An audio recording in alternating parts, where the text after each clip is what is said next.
అండి, అందరికీ నమస్కారం. ఈరోజు సండే స్పెషల్ చూసేద్దాం రండి. సంగటి చేశానండి, వేడివేడిగా సంగటి చేసి పెట్టాను. అన్నం అండి, ఇది ఆర్గానిక్ బియ్యం అండి. మా అల్లుడు తీసుకొచ్చాడు, మా చిన్న అల్లుడు. చాలా బాగా ఉందండి, పాలిష్ తక్కువతో అన్నం మాత్రం బాగా అయిందండి.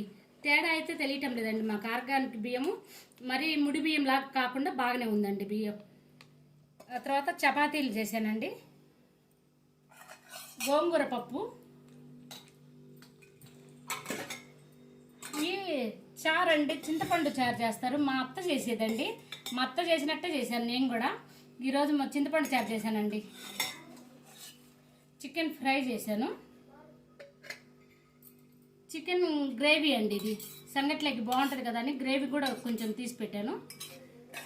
నేను ఇది పచ్చడి పెట్టానండి, టమాటా పచ్చడి.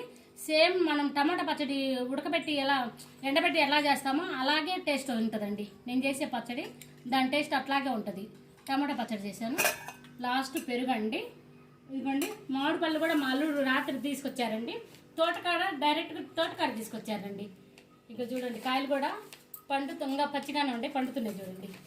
కింద గడ్డి వేసుకొని నీట్గా కింద కాయలన్నీ తీసుకొచ్చారండి, బాగా పండుతున్నాయి. ఇవి ఏమంటారు, బేనిస్ పండ్లు అంటారు చూడండి, అట్లా ఉన్నాయి. కాయలు కూడా బాగా 4-5 రోజులు పండుతాయండి. రోజు కాయ పండినట్టు తినవచ్చు. ఇవే అండి ఈరోజు. నచ్చితే మాత్రం లైక్ చేయండి.